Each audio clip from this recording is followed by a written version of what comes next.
So, Blake, we've been doing this for we've been trying to beat the podcast Illuminati for 8 weeks now, and It's been longer than I feel than we've actually been doing the 8 weeks since they podcast. looked at me back to back and said, I'm sorry. I mean, we haven't even really heard from them anymore, right? Yeah, so maybe we're good, but Yeah. I don't know. They wanted us to have 5 billion listeners, and I think we've gotten.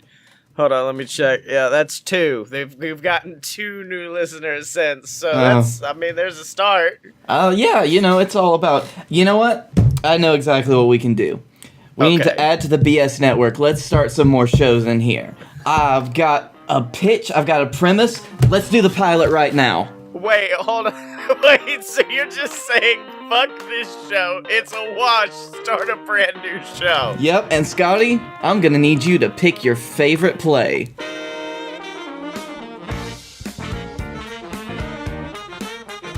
Welcome, ladies and gentlemen, to Play It Again. I'm your host, Blake Tanner, and today I'm joined by my special guest, the specialist guest, my buddy, co-host of the BS, Scottye Moore.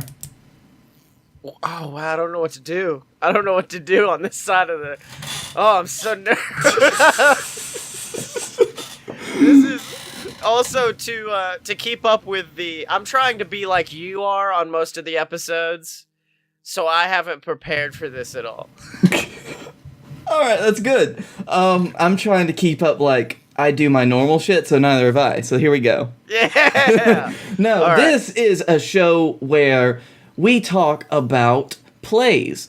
I have an extensive acting background. I love reading plays. I love performing plays. And I thought, why don't we just have a podcast that talks about plays? We go through the plot summary. We kind of dissect it. We talk about what we like about it, what we don't like about it, what characters we love, how we would stage it, who we would cast. And we all go through it in one episode per play. One play per episode. You know what I mean. Alright, and I once did play. So, I'm good on this too, man. You got the best person on this show. I'm a regular Ian McDowell or whatever the fuck his name is. And that's the one thing about this podcast. The guest picks the plays. So, Scottye, what's your play? Well, Blake, I went through my extensive list of plays that I know, and that meant plays that have been made into movies and also Hamilton.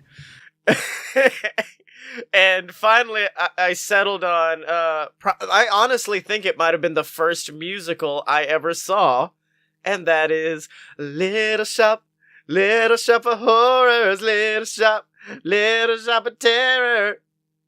It's a wonderful play. I love this one. It's probably one of the first musicals I saw, too. Yeah. Well, it's because it kind of tricks you, because, I guess technically Disney movies count as musicals in a way, but I guess this is the first thing that I've seen that was adapted from a stage play into a movie. Yeah, that makes sense. That's a good way to put it. Mm-hmm. And it's a banger. Yeah, well, it tricked me because you don't you just see Little Shop of Horrors and I'm like, oh, it's this cool comedy from the 80s. Let's get into why the fuck are they all singing? And they sing, and there's a big plant. Mm-hmm. Because that's the kind of movies I love, are movies that play with tropes. My favorite horror movie is Cabin in the Woods, because that's the one where it just looks at all horror movies.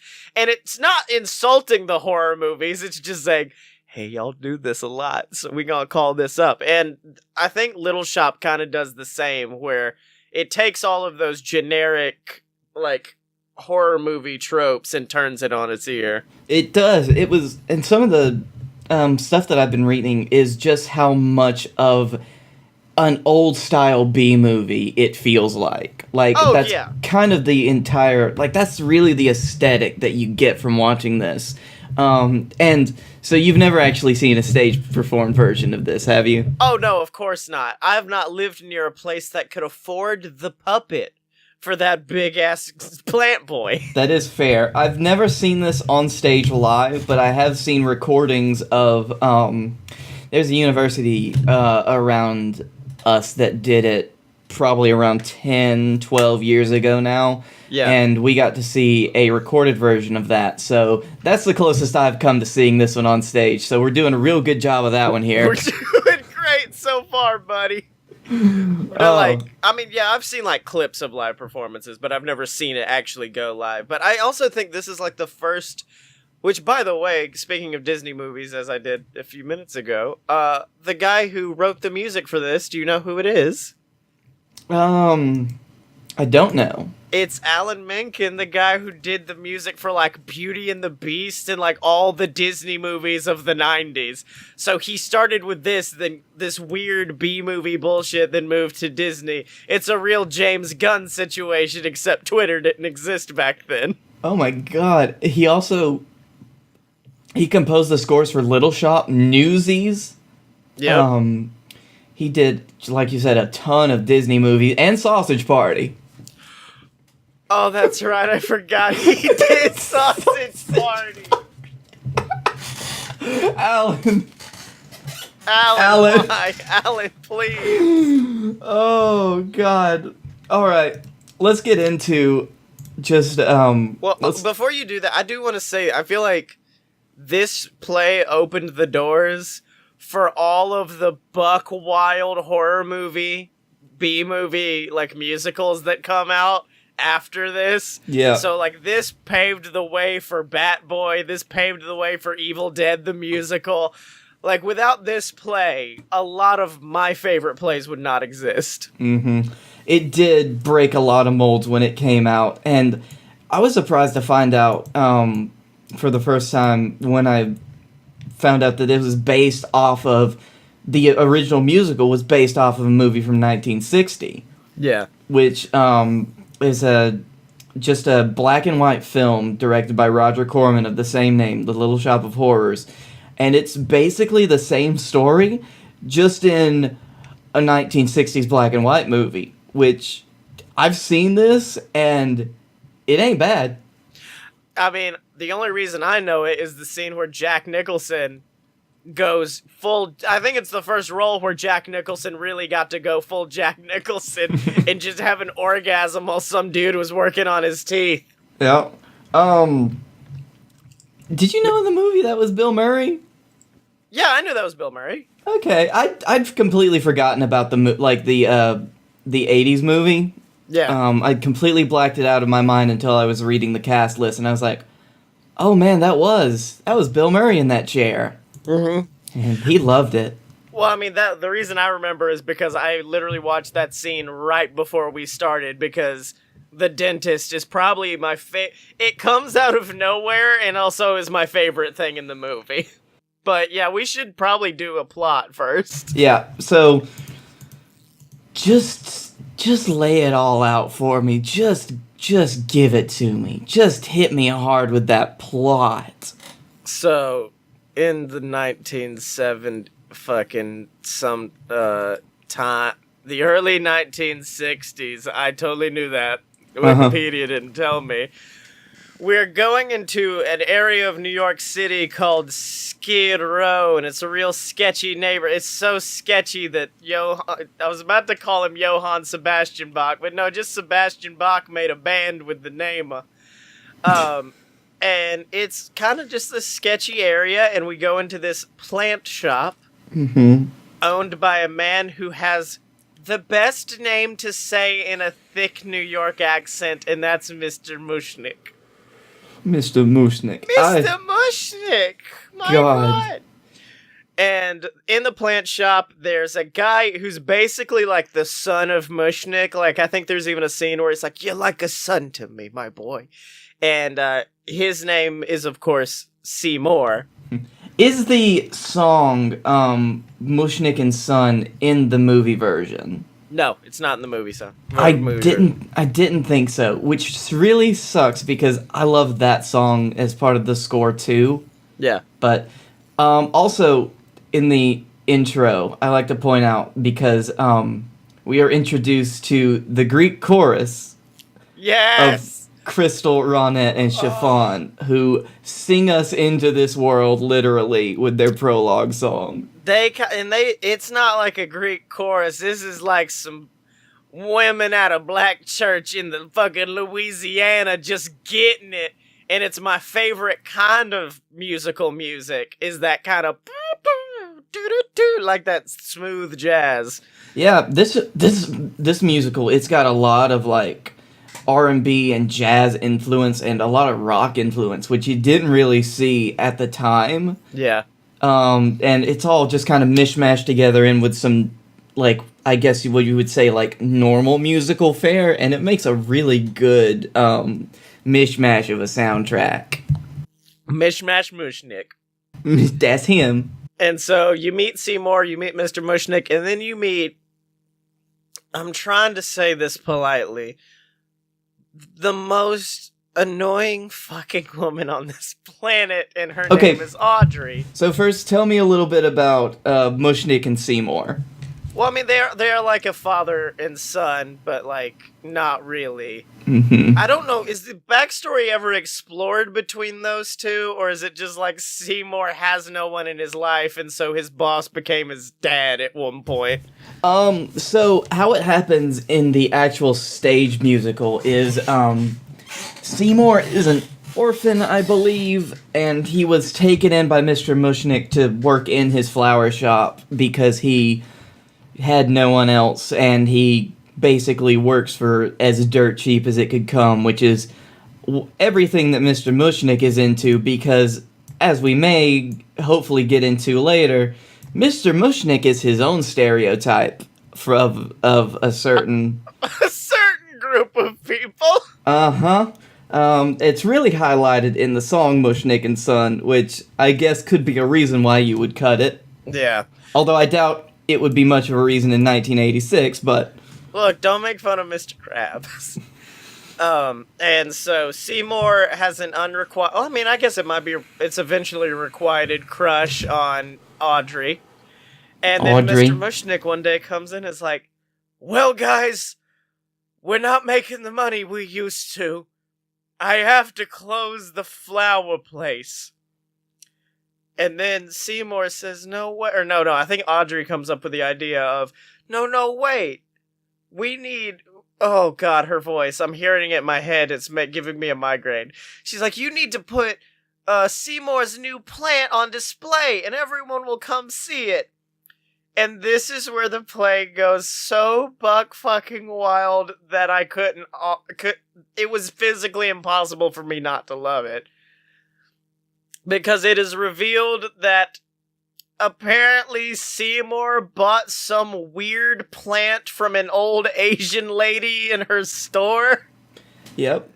I think he goes on to tell the story in more detail later. In the movie, it was John Candy, wasn't it? That was the DJ that was like, where'd you get this weird plant from?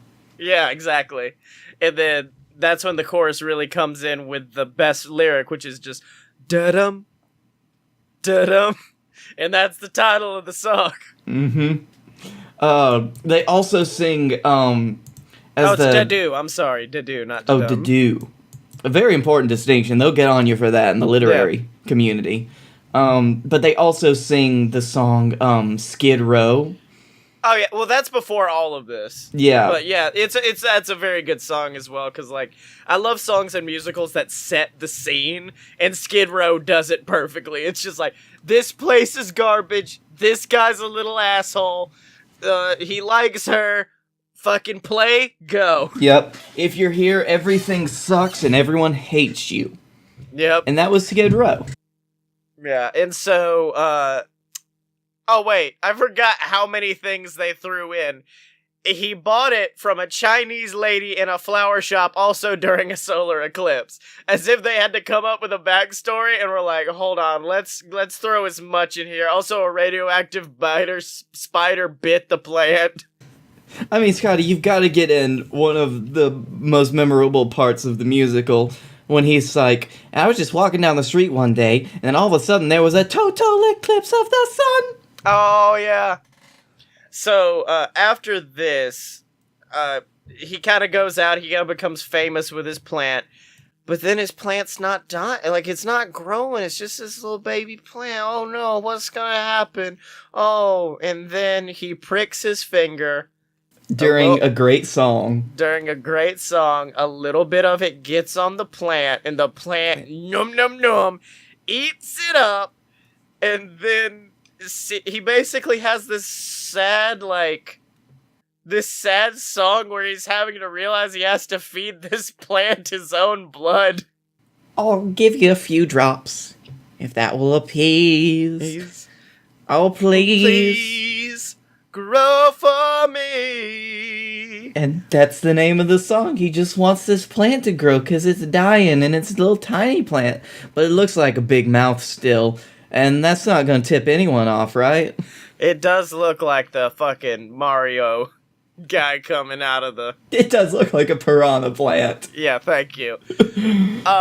So wait, do you mean that Audrey 2 is going to be featured as an alternate skin for the piranha plant in the new Smash Brothers game? Yes, he is. So basically, no, what it's going to be is one of the alternate is Waluigi, and people are like, wait, what? He's been here all along! He was in disguise as a piranha plant! He jumps out of the plant halfway through the match. Yeah. Alright. So, also, yeah, as Blake said, he does name the plant Audrey 2, which, I mean, if I was Audrey, I'd be like, that's kind of fucking creepy, but alright, that's cool, man, just do this. Yeah, Audrey, as a character, she's not the most, There are well-rounded heroines in the theater, Blake. Strong characters who have emotional depth, like a Lady Macbeth. She's not exactly a hero, but she has like a roundness to her. Audrey is as flat as a piece of fucking paper. She is a enemy in Paper Mario. She is so thin. I would honestly say that the chorus of Crystal, Ronette, and Chiffon are much more like well-rounded and cognizant of the world than Audrey is, but I think that's also part of why the story kind of goes the way it does, just because of Audrey's own dippiness. I hate to call it that. It's just like she is very one-dimensionally written. Although you've got to think that may have been a conscious decision from the writers, because they're essentially parodying the 1960s film. So, nerdy guy, make him as nerdy as possible. Don't give him much depth. Yep. Angry Jewish owner, make him like money. Blonde bimbo, make sure she's dumb. So, yeah, I feel like that's why they did it. I think it was a conscious decision. And I've seen, in the musical itself, I remember, she's still kind of got a lot of those qualities, but she at least has more depth in her actual dialogue. Yeah. And honestly, I think this goes for everyone, since we're talking mainly about the movie, version for the plot. There's some weak singers in the movie version. Like, if you listen to an actual stage version with even just semi-decent singers, it changes so much about the show. No. Save this, because there's one specific song from the movie that I want us to break down how bad they are doing it, because it's a beautiful song. Oh, are you about to get to it, or? No, it's gonna be in a few. Okay. But, so, Seymour takes Audrey 2 on this big tour of the world, interviewing on different radio shows, but Audrey, she misses the broadcast due to, I was just handcuffed a little, by her sadistic, mean-spirited boyfriend, Oren Scrivello. Fuck me, that is a name. I also love how this is a fun read-along, since we both got the Wikipedia article open. What makes you say that? Anyways, the three girls then suggest Audrey dump Oren. But, no, this brings up one of the weirdest relationships in the entire show, and that is just kind of Audrey and Oren. Yeah. And it does introduce Oren, but not quite yet. No. Because Oren gets the best introduction in this entire play. So Audrey sings Somewhere That's Green and is like, I wish I lived in a house with green. House No. with green. No, listen, I don't know about who this Audrey is, So, but when I sang it, it had You're- heart in it. And you right are here- genuinely making Family Guy references seriously. Don't. This is one of the best skits from a Family Guy It was. episode ever anyway. I think that one is probably the only one I can get away with making in 2018, specifically when we're talking about the show that they got the song from. Yeah. And also, it's been a while since I did that voice. I just wanted to see if I could still pull it out. Oh, yeah. So Audrey 2 keeps growing, Seymour becomes famous and shit, and then... In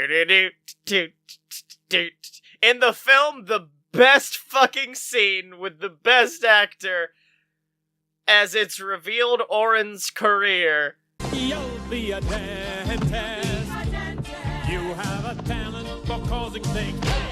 Son, be a dentist. Just seeing Steve Martin in that fucking black wig. Seeing Steve Martin without, like, gray hair is weird. It was But weird. also doing a bad Elvis impression during the whole thing. Yep, because once again, I love Steve Martin. He's a horribly talented person. They have really had to tone down that song, because there's a lot of, the lot that I've seen that can be done with that song. Oh, yeah. Fuck. Dentist is probably one of my favorite songs from the soundtrack. Oh, yeah, easily, dude. Because, of course, it's comically revealed that he was an asshole as a kid, and his mom said, well, I hope you find something where you can do what you do best. I Which is think that when he being- talks about finding pussycats and bashing in their heads, it goes a little beyond asshole.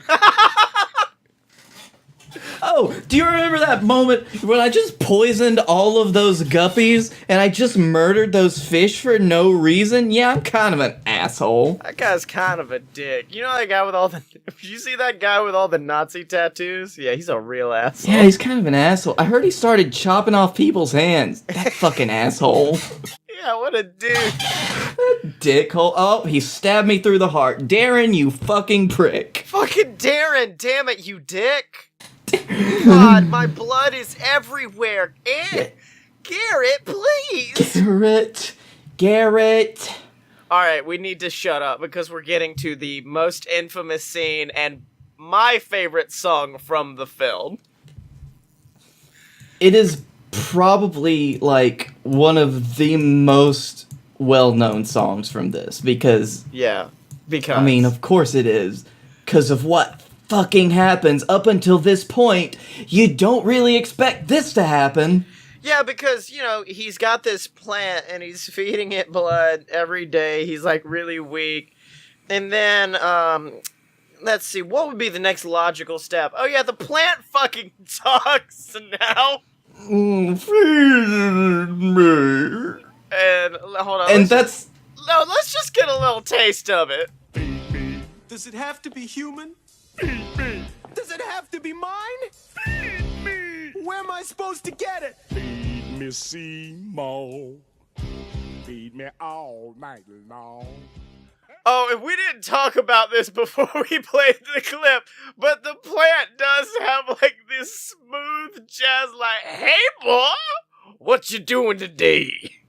Yeah, and I've read a lot on the premise of the plant, specifically being cast, the parts that the plant has, the style that it sings, and yeah. It's so good. Oh man, it's this perfect idea of, okay, the plant talks. There's no way it can get any weirder, right? No, baby, it's about to get worse. Ooh. What if it's, with a baby, if you have a southern accent and you raise a baby, the baby will have a southern accent because it learns from you.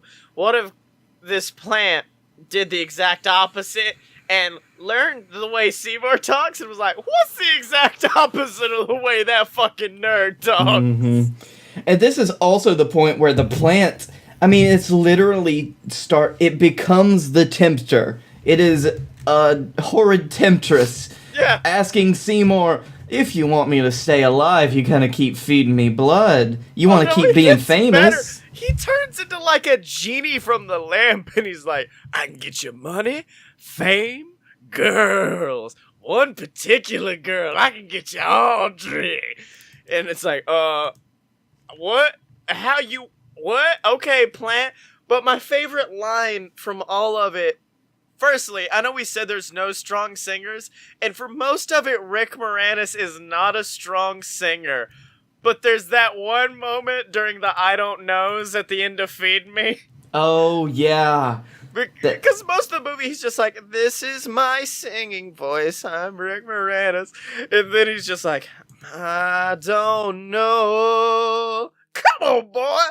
I don't know. He does start to get it in that moment. He just kills it in that moment.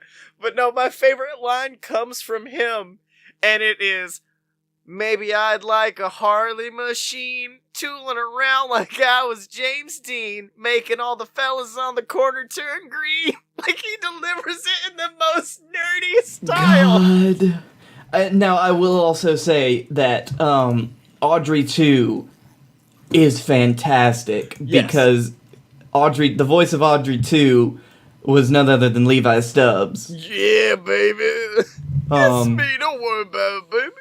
Now, but like, what exactly do you think he meant by a Harley machine? Because it could be motorcycle, but who knows? Maybe they make other things that we don't know about. No, yeah, in the 60s, Harley made tractors, probably. They made refrigerators. Yeah, I'm just gonna drive around in my Harley refrigerator. No, it just said tooling around in my Harley machine, so he's just repairing the Harley machine. This isn't cold enough. My refrigerator. Oh, jeez, my refrigerator broke again. Oh, man. I'm Seymour. That's my life. All the guys on the corner are green from my cold food, though.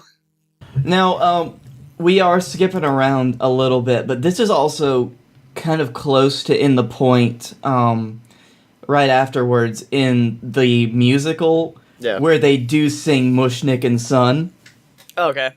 And this is, basically the fact that Mr. Mushnik, now actually I think it's after the next dentist bit, so I'll let you get on with that. Yeah, so essentially, the plant at one point is just like, surely there's somebody who deserves to die? Which is like the easiest way to get someone to do a murder, because I mean, who doesn't know somebody? Anyways. It's like, I can get you Audrey. Maybe there's someone that needs to die that we've already set up to be the worst possible person on the earth. Yeah. That would be the easiest to get rid of and no one would really care. Maybe he's just kind of an asshole. He's just... No, that guy's just kind of an asshole, man. He handcuffs her and beats her while drowning cats in the background. I know, he's kind of a prick, but it's okay. He's a right bastard, but you know. And then, of course, you've got the plant that's like, yeah, just come on, kill this person, kill him, chop him up, feed him to me, literally, and you'll be fine. I mean, you're going to be kind of an asshole, but it's all right. So... I'm kind of an asshole too, buddy. It's okay. So he makes an appointment to go to the dentist, and he fucking brings a gun, which, wow, 0 to 100, Rick Moranis. And so that is also the scene where in the original 1960s film, it was Jack Nicholson. Then in the modern film, it was Bill Murray and numerous different actors over the years, who is a masochist. Or is it's masochist, right? I get them mixed up. And he's just trying to get the dentist to do the dirtiest shit in the world. He's like, I'd like a root canal, please. Please just give me what I need, doctor. Give me that sweet pain. Oh, man. So that scene happens. It's such a weird scene. It's such a good scene, though. Yeah. This film is almost like... I don't know. You've seen Step Brothers, right? Yeah. You know how it's kind of like a bunch of skits with a plot line running through it? That's what parts of this film feel like. I know we were doing this whole thing about plants and outer space and shit, but like, we need to see this creepy fuck get to the dentist. Yeah, it's gonna be... Holy shit. I'm gonna do a sidebar here, but I just realized that the first time I'd ever seen Step Brothers was when I was over at your place, and we were doing, like, I guess pilot work for a podcast or something. Because... What? We were... And it wasn't even one of your apartments. I was at your house in Oxford, and we just watched Step Brothers. I think that's when the one that we listened to on, like, the 49th, there was an episode of BS where we listened to that one, because that was the one we listened to in the car. Anyways, Yeah. back to Seymour and shit. So, he goes in, but he can't get up the courage to shoot a man in cold blood because he's a normal fucking human being. He's not kind of an asshole. Oh, he's just not... look at you, Seymour. You're just a nice guy. I bet if people got to know you... Yeah. And so, then it's revealed that the dentist really loves laughing gas, I guess. And then has, like, this intense mask that constantly gives him laughing gas, but in his laughing stupor, he breaks the handle, and it's now killing him with laughing gas. So what he does to bring up this whole laughing gas thing, like, he knows that Seymour and Audrey work together, and he's like the first one that picks up, oh, he's got a thing for my girl. I'm gonna make him feel some real pain. But then he kind of reveals that he loves to be on laughing gas when he works on special cases or some shit because he loves the high of causing pain while on laughing gas. Right. Which is also a Buck Wild thing. Yes. But par for the course. Yeah, so, and then basically Seymour turns into Rorschach, where a laughing dentist looks up to him and says, "Save me," and he quietly whispers, "No." No. And in his dying gasps, the dentist, and it's the most memorable line of the movie, he just goes, "Seymour, you're kind of an asshole." Damn it, I knew that was coming too. I'm not gonna get out of the asshole pit, am I? No.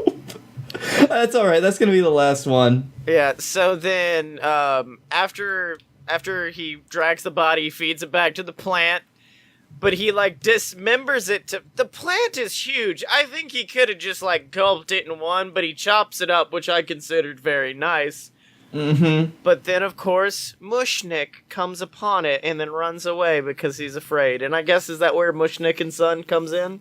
No, I guess it's before then, but either way, so there's a point in the stage version where Mushnik is kind of having his doubts because he thinks that Seymour is going to leave him and take all of his fame with the plant and stuff, and just leave him high and dry because, you know, the plant is bringing in business to the flower shop. Right. So Mushnik comes up with the idea, "Seymour, how would you like to be my son? How would you like to be my one and only boy?" And this is the moment where I realize, because he starts throwing in Yiddish phrases and words throughout this whole song, and like, oh wow, this is when they really leaned into the Jewish stereotype. Yeah.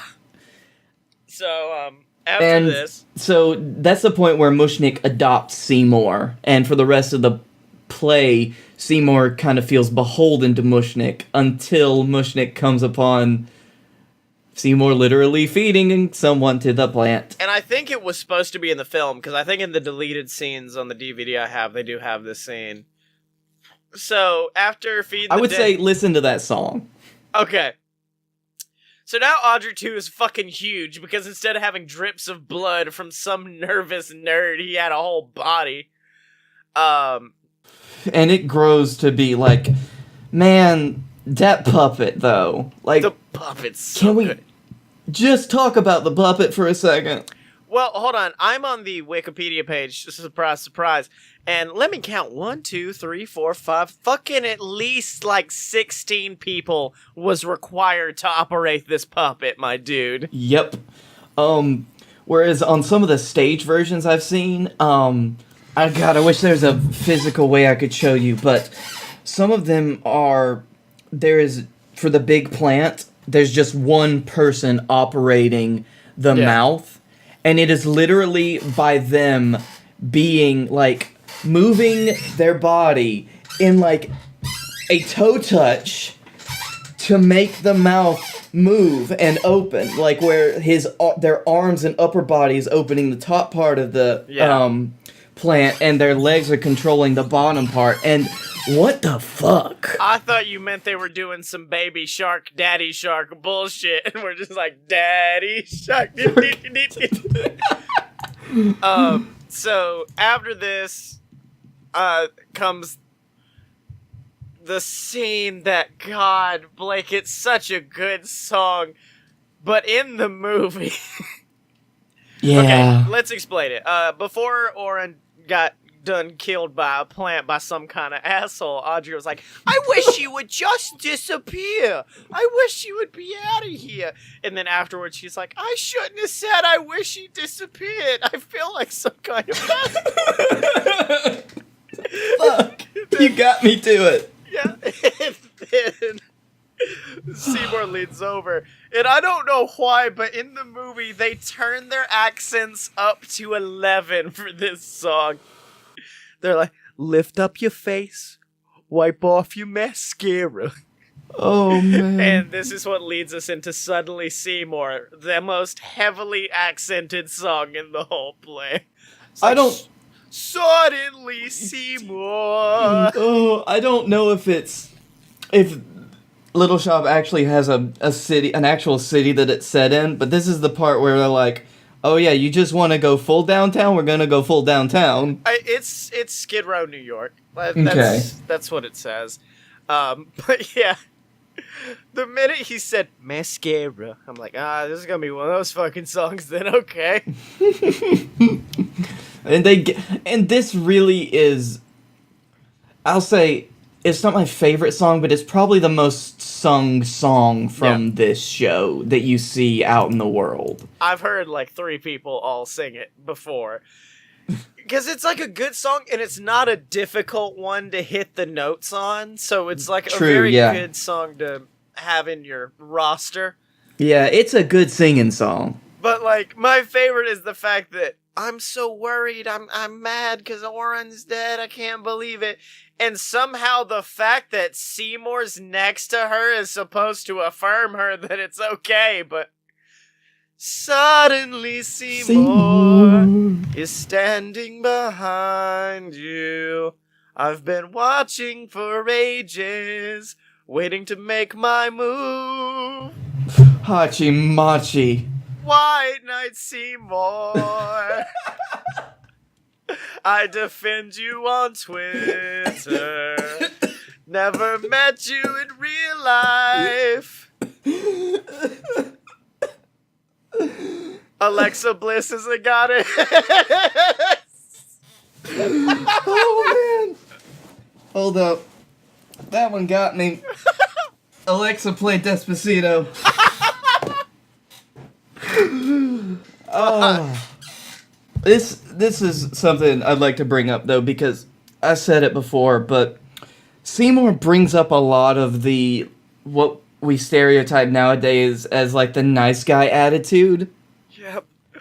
And I feel like it sucks because Seymour doesn't have the qualities that you see in what we'd say as a nice guy today, because he doesn't. He gives and gives and gives because he's truly trying to be a kind person, and he doesn't expect anything in return until he starts feeding the plant. At which point he's like, I'm famous now, let's go.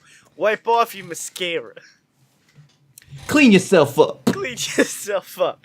That night, Mushnik is like, I fucking saw you chop up a dentist like some kind of asshole.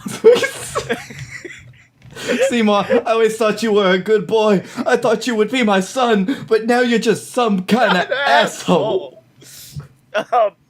So holds him at gunpoint, threatens to throw him in jail, and then is just like, "No, you're my son. You're like a son to me. I'll let you leave town, but give me the fucking big-ass deadly plant that kills people." Which, what kind of fucking logic is that, dude? That's a weird one right there. And that also is the point where Seymour has to make a choice. To be a nice guy. Or some kind of asshole. Asshole. Here we go. And we know what he chooses as Mushnik backs up into Audrey 2 and Audrey 2 eats him whole. Yep. Ah, fuck. To the song Supper Time, which is like this smooth jazz, kinda sexy song. Oh no. I forgot it was like that. It's supper time. I'm about to eat this old man whole. Audrey, come over. Let's fuck, girl. Oh, Dip, this is bringing me into new places that I never wanted to go into. So Audrey keeps getting bigger and bigger because that's how plants Audrey work. 2, not regular Audrey. Oh, no, it's both of them. No, Audrey 2 keeps getting bigger and bigger, keeps eating and eating. Seymour kind of wants to run away and leave Audrey to starve. Yep. Audrey 2 to starve. Yeah, and so, Audrey 2 is like, well, I want food! Before you leave, I want food! And he's like, fine, I'll get you meat from a butcher. And so he leaves to go get him meat. Audrey 2 is like, it's not the same, Mom! It's like a name brand versus a store brand. Come on! What do you want? Pizza! Pizza in the morning, pizza in the evening. Pizza in the summertime. Oh, What are these fucking Fruitios, Mom? I want Fruit Loops. They're the same, son. They're the same. It's not, Mom. Not the same, Mom. These are GoBots. Fuck you. I want Transformers. So, okay, while Audrey 2's throwing a fucking fit because he got Transmorphers instead, Yep. he decides to call Audrey 1, bring her in the shop, and then tries to eat her. And this is the point where he like mimics Oren's voice or something, or Audrey thinks like, Oren, what are you doing? I'm happy you got the voice down already. Yeah. So, is about to eat her, then Seymour shows up, and this is where things kind of change. Yeah, this is where the plots diverge. As it were. Marty, I've brought in this, and you see, this is the point where a lot of American audiences got very upset and they had to change it. Yes, the testing audience for the movie did not like the way that the stage play ends. Yeah, would you like to take that one, and I'll take the normal one? So, at the end of the musical, during this, they play Supper Time 2, so, this is when Audrey 2 attacks Audrey, tries to eat her, then she's rescued by Seymour, but Audrey is mortally wounded, and she is dying, and she tells her as her last wish for Seymour to feed her to the plant, so that she dies and they can always be together. Well, this is when they play the Somewhere That's Green, the reprise, and Seymour feeds Audrey to the plant and falls asleep. Yeah. This is when, so the next day, a representative from World Botanical Enterprises comes and he tells Seymour, your plant's taking over the world. Everyone wants a little Audrey 2 in their own home. So we're going to take some cuttings and we're going to grow our own Audrey 2s for everyone. And this happens in the movie as well. It does. There's going to be an Audrey 2 in every windowsill. But Seymour, he finally grows a fucking conscience. He has a choice once again. And he's like, I'm tired of being some kind of asshole. He's like, what do I look like? Some kind of asshole? I do look like some kind of asshole. So he decides that he's going to try to kill the plant. He tries to shoot it with his gun, which is nice because that means the gun that he brings out earlier in the play is actually used, thus making Chekhov very happy. It's a real Chekhov's gun. Exactly. He tries to cut it up with a machete and throwing poison in the plant. The plant is too tough to cut and it spits out the poison. So Seymour, in his last desperate attempt, runs into the plant with his machete, thinking that he'll be able to kill it from the inside. Yeah. But he don't, because you hear the plant go making some om nom nom nom, and he spits out the machete. Okay. And this is when the, This is where shit gets buck wild. yeah, this is when our doo-wop chorus comes in with the botanical dude, and they're like, alright, let's get these cuttings. I guess Seymour's gone. Oh well, I'll do this without his consent. I am some kind of asshole, yes. This seems legal. Yep. So then everyone starts singing a real sad song at the idea of Audrey 2's taking over the world. And then the plant grows these red flowers, and it's the faces of everyone that the plant has eaten. And they start singing to the audience, "Don't feed the plants. Don't feed the plants, everyone, until the plants will get you." And depending on the show that you saw, on Broadway, they made it look like the plant was coming to eat the audience. Off Broadway, they just had tendrils falling into the audience. Made it look like the plant was gonna grab them up. But fuck, then this is like, oh, the plant's gonna take over now.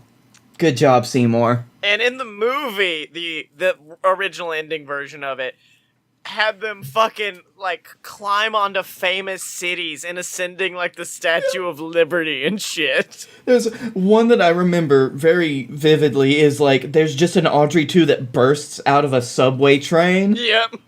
And it's like, where are all these plants coming from? Do they not need soil?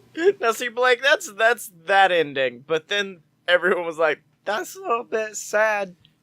Think we could do something else? I don't know, this might work with all those pretentious theater fucks, but I'm not jiving with it. And see, that was when the director was confronted with the same problem that I think Michael Bay was confronted with when he wanted to make a new Ninja Turtles movie. By the way... And that was... sorry. And that was... Let's turn them into fucking aliens. Aliens. By the way, did you know that the movie was directed by Frank Oz? That makes sense. That tracks. Yep. And here's how you learn Audrey 2 is from outer space. He tells you in a song entitled, "I'm just a mean green mother from outer space and I'm bad. Mean green bad." Yep. Oh god, it's such a weird shoehorned in thing, but... It's not... Like you said, it's not originally an alien. In the original 60s movie, like, he made it from just experimenting with plants. Yeah. And I guess, and the musical originally doesn't bring up the concept of where the plant is from that much. And then this one was just like, fucking aliens, man! Fucking aliens! The 2018 London revival actually did include the song Mean Green Mother from Outer Space. Fuck yes. And then Seymour grabs an electrical cable, electrocutes Audrey 2, and everyone's happy, and then finally Audrey gets her house with green grass. Mm-hmm. But wait. What? Pan out, and inside that green grass is a fucking tiny Audrey 2. So wait, you mean inside all of that green grass is a little mean green mother from outer space and I'm bad. Opening the doors for Little Shop 2. Still shopping. Still an asshole. Still kind of an asshole. So Blake, I think we want to get into a little bit more about this, but before we do that, would you like to beg for money? Let us beg for money.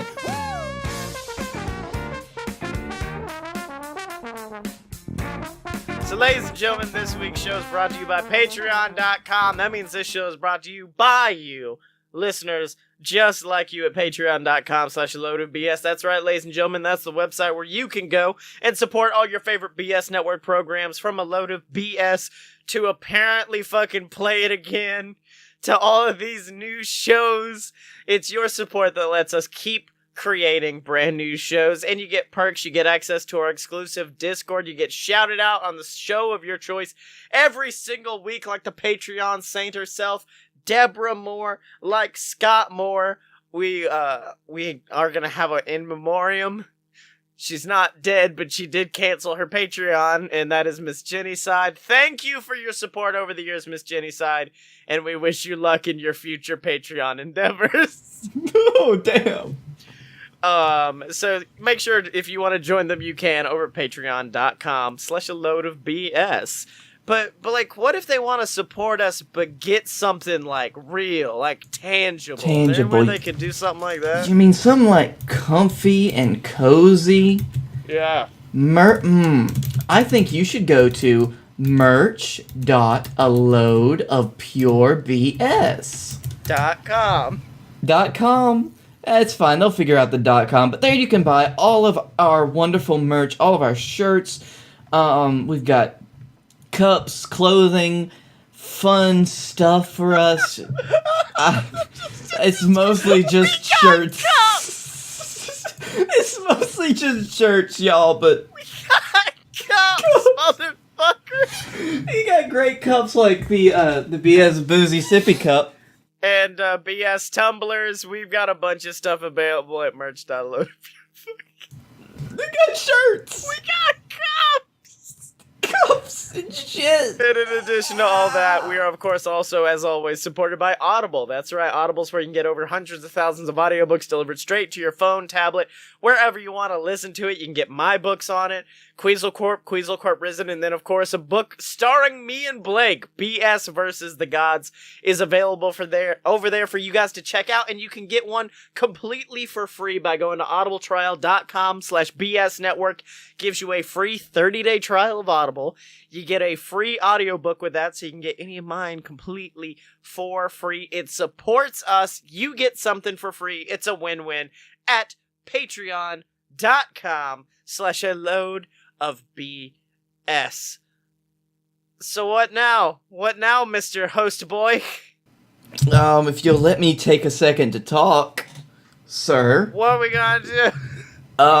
So now that we've kind of gone through the play, also, by the way, in the original 1960s film, the plant was just called Audrey Jr. Aw, that's not as fun. No, but now we're gonna take it, and we're gonna make our own production of Little Shop of Horrors. We're gonna get the cast, we're gonna build the sets, we'll make it, put it on stage, and be beautiful. Does it have to be modern day actors? Because I am really oh fuck, what's her name? I can't remember her name off the top of my head, but the girl who plays Phoebe on Friends, I want her to be Audrey. She'd be a very good Audrey. Yeah. Let's say you have carte blanche to pull anyone from any time. Lisa Kudrow. Lisa Kudrow is as Audrey. She does kind of have that, like, from just seeing her as Phoebe on Friends, she's kind of got that attitude that you think you could bring to an Audrey and have an enjoyable performance. Either that, or if we want to go full, modern day, a revival, I know it's not the same. I kind of like Kristen Schaal. That's the voice of Louise from Bob's Burgers. Okay, yeah, I got you. Yep, Yeah. I see it. I think she would be a fun, weird kind of choice for it. And then Will Forte is... No, actually, I did have this thought before the show, if we want to do... Because I think Kristen Schaal would be our hipster version, whereas our handsome boy version would definitely have Jesse Eisenberg playing the role of Seymour. I could definitely see that. Yeah. Yeah. So let's solid... I like this hipster approach, though. So I'm going to take out Jesse Eisenberg. I'm putting back in... Oh, this would be a fun one. Kate Micucci. Okay. Kate Micucci for Audrey. Yeah. So, I don't know if it's because he played a very dentist-like character in another musical that he was in, but may I throw Nathan Fillion's hat in the ring for the dentist? The dentist. I would love that. He's a little bit older now, so you're just kind of bringing him back from the time machine. Yeah. I mean, Yeah. I still think it'll work. We'll take him off that weird fucking rookie show he's doing now. And he's just like, thank God, I really didn't want to do that anymore. I'm really happy for this, guys. It's gonna be... I'm glad we're doing a series of... Oh, no, it's just a performance. Yeah. Just one. It's just one. Okay, so we've got Kate Micucci as that. Who is our Seymour? Before we get to Seymour, I would like to throw in for, Mr. Mushnick, Yeah. because he is a fantastic theater man. And I don't think he's actually been in... Little Shop? No, he hasn't. Nathan Lane. Oh, shit, is Mr. Mushnick? Yeah. That would be really good. Because it's like, I mean, you know he's got the pedigree. Yeah. Yeah, fuck yeah. Fuck yeah! Nathan Lane. Yeah. Mr. Mushnick. Who else? There's really not that many, so we don't have to cast that much. No. Who'd your doo-wop chorus be? That was the one I was just thinking about, and I don't know why. It's just because it's another chorus of beautiful singing women, but Destiny's Child did immediately come up to my head. It's just Destiny's Child. Oh my god. Oh, hold on. Hipster bands with 3 people. It's just the White Stripes. Yeah. I don't know. I think if you brought back Destiny's Child, though... It wouldn't appeal to the hipster crowd we're going for. No. Now, Beastie Boys did come up. Hold on, let's not worry about them right now. Let's solidify That's true. who our Seymour is going to be. Yeah. Because the Seymour is going to be really tough. John Mulaney keeps coming to mind, but I don't know if John Mulaney can sing. Yeah, with most of this, I've just kind of been taken. This is in a perfect world where they can probably sing. Where they can, maybe they can sing. Because I know she did it on Friends, but I don't know what Lisa Kudrow's range would be. Wait, who was Audrey, finally? It's Kate Micucci. Kate Micucci. I also don't know her range. Kate Micucci's like a higher pitched, so she could take on her role. Okay, I can see. Yeah. I mean, she's the gooch, so She's the gooch. she can do anything. Oh shit. Who the fuck is gonna be Audrey too? Oh no. This is a real tough one. This is. I know it doesn't make sense, but I'd love for that mouth to open and Nick Offerman's voice to come out. Feed me. Feed me, Seymour. Seymour, feed me. Feed me all night long. Okay. I've got an idea for Audrey too. Uh-huh. And I'm gonna need you to follow me on this. Because I'm about... Here's the thing. I think we were going off of all of the depictions of Audrey 2 before, and so that's led us down one road. I have found the intersection that takes us off in a completely different direction, and that is with a boy by the name of Weird Al Yankovic. Feed me, Seymour. Feed me all night long. By the time Audrey 2 gets fucking huge, it can play the accordion. Yes! The worst thing is I don't hate it. I don't hate it. It's not bad. It's just not it. Oh, God. Look, I think It's we may have to settle with that one because it's going to get more buck wild from there because Lin-Manuel was the next choice. And I don't want weird slam poetry coming out of Audrey 2's face. I would like to see Lin-Manuel play Seymour, though. Oh, man. Because he's such a precious person. No, can we do if we're gonna pull from Hamilton, could we do a really nerdy David Diggs? I would love that. There we go, baby! Okay. So we've got our cast. We have David Diggs, fucking out of nowhere, I guess, as Seymour. We have Kate Micucci as Audrey. We have Weird Al Yankovic as Audrey too. We had, who was our dentist? Nathan Fillion, right? Yep. Fucking. And then Nathan Lane, the only real experienced Broadway actor here. Oh wait, David. What? You got David Diggs. Oh, hold on. As Mr. Mushnick. Mm-hmm. Are we forgetting anybody? Because otherwise it's all kind of just background people. Okay. Who's gonna be the man in the chair? The man. Wait, hold on. Which part is that? The man in the dentist chair. Oh, just hurt me real good, doctor. Oh, fuck. Shit, that's gotta be... It's gotta be someone who can... I got it. Didn't take me long at all. Eric Andre. It's definitely Eric Andre. Oh my god. Oh. There's no one else that it could be, man. You got it. I was gonna say, yeah, because that's perfect. You got it in one. Because my only other option was gonna be, hey, let's just pull Weird Al out of the suit for a scene. So, okay, so we've got that. We need our staging. Where do we change it to? New setting is Seattle, because we're having to appeal to the hipster audience. Okay. You can't really change the fact that it's a plant shop unless you change what Audrey 2 is. No, I don't think we can do that. You sure we can't make her a giant coffee bean?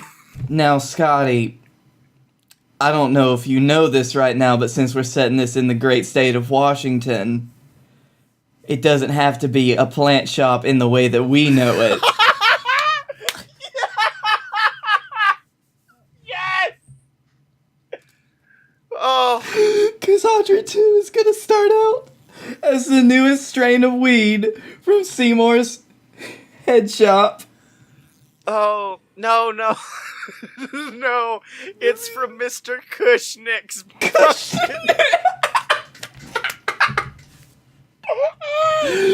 Okay, so Mr. Kushnick, who we now have to change it now that it's weed-based. I don't like Nathan Lane in that role anymore.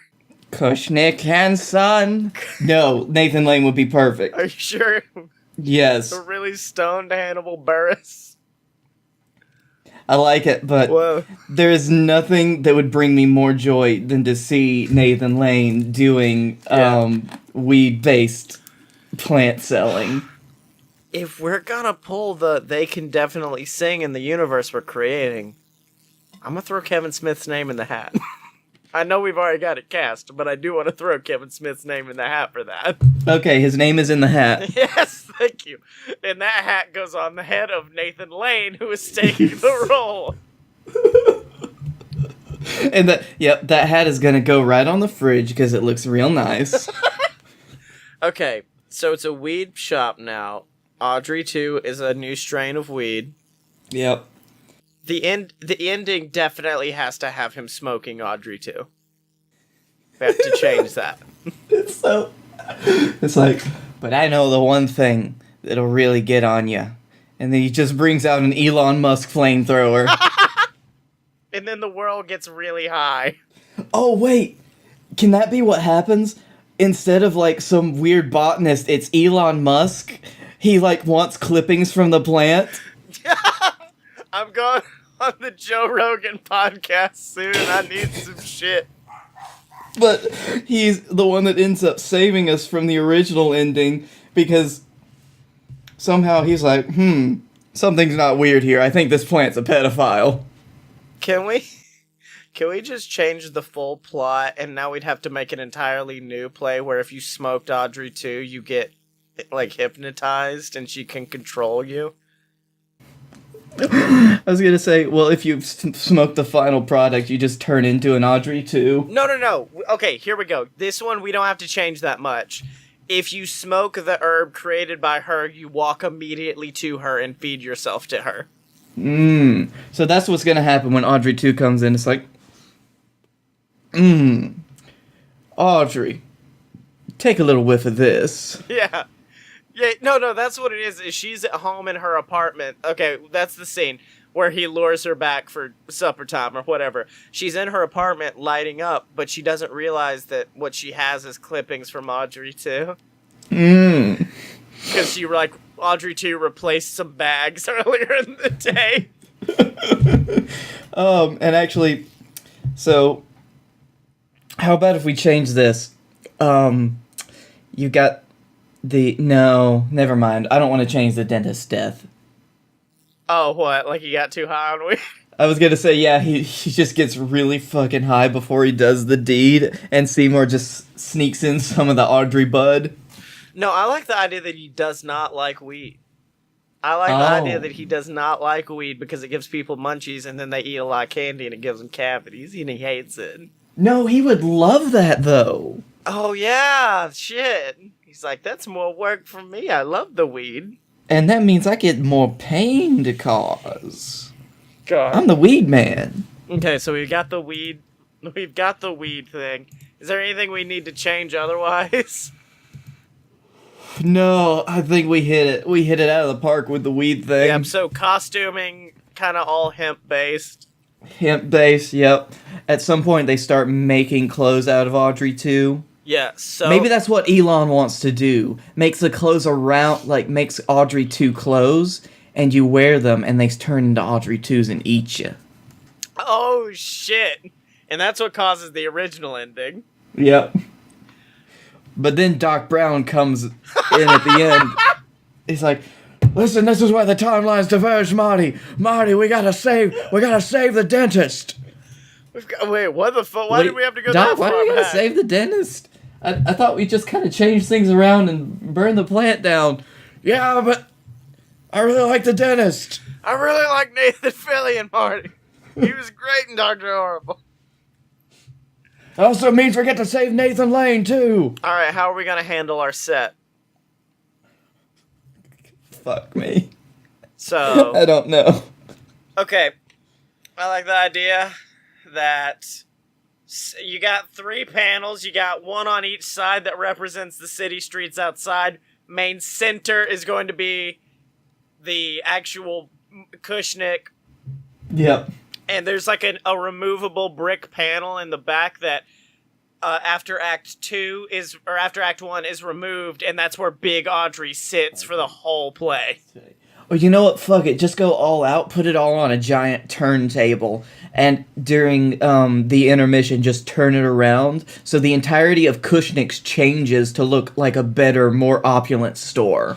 Okay, I like that as well.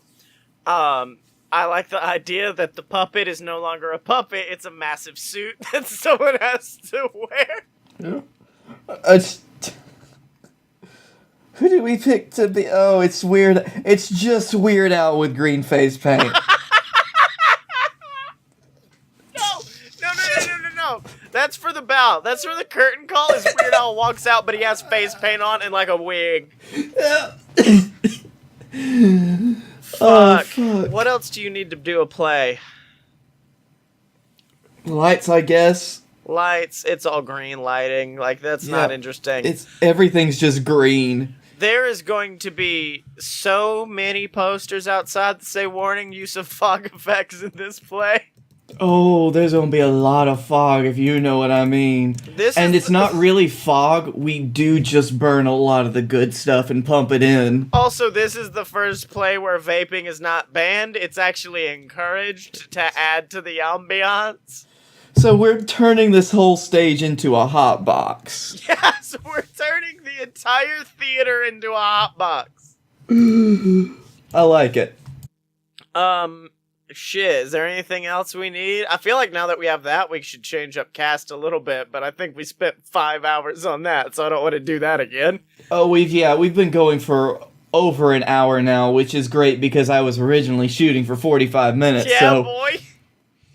no, I think that's it. So, Little Shop of Horrors, a lot of other themes and stuff that we didn't get into, but fuck it. Yeah, I think you had like a very serious theatrical, like, what were the themes in this that you enjoyed? And then you're like, oh fuck, that's right, Scotty's my guest. Uh-oh. Well, that and I just had that just in case. Yeah. That was just like a worst case scenario. Alright, we did good. Thanks, play over. And as we say at the end of every episode of Play On, our tagline, take a bow. Play it again. It's called Play It Again, Blake. Also, No, I it can be opens found on up- Twitter at ScottyBo. Yeah, it opens up with play it again, but at the end, it's take a bow. No, you called the show Play On. It's play it again now. Have you? You sound like you've been to Cushnick's recently, Blake. You good? Yeah, I like play it again better though, so we're gonna do that at the front, and then in the back end, it's gonna be take a bow. Okay. So now that the podcast I wanted to do is over, let's do our outros. All right. So, Blake, where can they find you on Twitter? You can find me at Blake A. Tanner on Twitter. You can also find me at Blake A. Tanner on Instagram, and you can find me at the Darkroom Vidya on YouTube. And you can find me on Twitter at ScottyMo, SCOTTYEMO. Buy my books on Amazon, the Queasel Corp Trilogy, MBS versus The Gods, or pick them up on Audible, audibletrial.com/BS Network. Check that out. Check out all the other shows at aloadofpurebs.com. And remember to support on the Patreon or by picking up some merch. And remember to rate, comment, subscribe, ladies and gentlemen. And until next time, take a bow. Take a bow. Take a bow.